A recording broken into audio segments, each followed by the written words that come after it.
Thank you very much. Thank you for being here today, testifying. Dr. Walensky, you've been in your current post since January. You're in the top position, and you surely have heard critiques of the job the CDC has done so far in this administration, even the last. You usually learn from some things that happened in the past. What would you say to those who look to the CDC and say that change is needed, that perhaps the agency needs a bit of restructuring? Thank you for that question. Certainly during what would you do different? What would I do differently? Go ahead. Certainly during the times of pandemic, I came in on January 20th. We had our pedal to the metal, shall we say, moving forward to try and do everything that we could to get us out of the pandemic. We've made a lot of progress. We've had to be humble about what this virus can do, and a lot has changed just in the last 6 months. We need a public health infrastructure in this country that allows CDC and our states and local health departments to be prepared for a pandemic. And so in that process of restructuring, we need long-term disease-agnostic funding that isn't like a roller coaster that comes with one pandemic or one infectious disease threat and disappears when that threat is gone. We are going to be dealing with this when God willing, everybody is vaccinated and people are well and the pandemic is largely behind us. We have long COVID. We will have boosters to be thinking about. We will be dealing with mental health issues for a very long time to come, and we need the public health infrastructure to do so. That would be my biggest ask and change. Thank you. Dr. Woodcock, the FDA currently has emergency use authorization for 3 COVID vaccines, but they have not yet received the full FDA seal of approval. What would you say to the vaccine hesitant people who don't feel comfortable taking a vaccine that hasn't been fully FDA approved? Well, first of all, I would say we did not cut any corners in these 30,000 patient trials and these 44,000 patient trials and all the surveillance you've been hearing about of potential rare side effects. So compared to other vaccines they'd be looking at, these have really gotten the full court press as far as evaluation and study, and they've gone through the FDA process and they've gone to the ACIP, the CDC's advisory committee, and it's strongly recommended that people take them.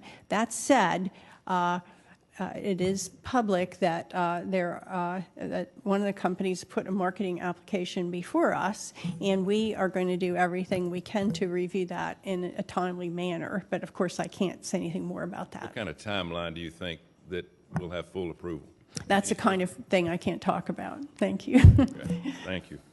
Dr. Fauci, we've made this way too political. This has been tough on the American people. We all know that. Everybody's worked hard to try to get through this. Politics has played a huge role in this. We've all watched it from close and afar. But I think people need a unifying message from all of us. Because in my state of Alabama, we don't have everybody taking a vaccine, and we're having outbreaks as we speak.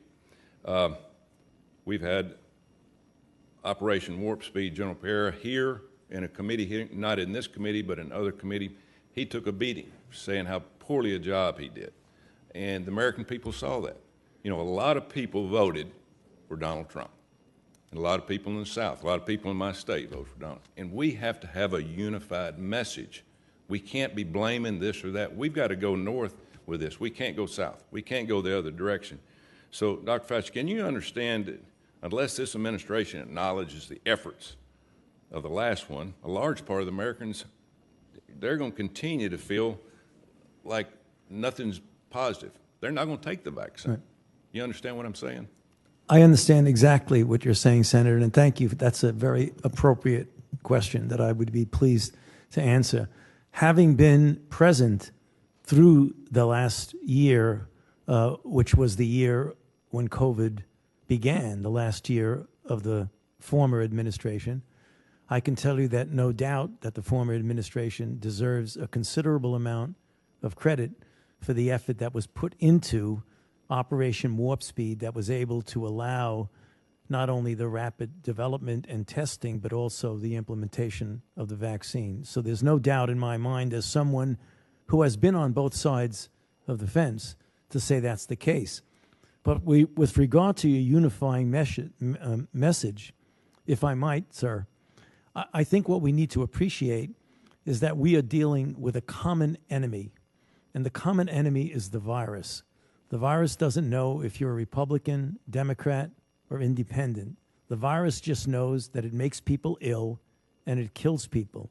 And we have an extraordinarily efficient tool against that common enemy. And what I would hope the message would be, the unifying message, is let's all pull together and utilize that tool, which is vaccination, to really crush that common enemy. I think we have it within our capability to do it, and I would hope that that would be the message. Positive attitude plus effort equals performance. And if we keep that positive attitude, we can get through this thing. We just need to quit fighting in the media and get everybody believing in the same thing. We're all on the same team. Thank you very much. Thank you. Senator Hickenlooper.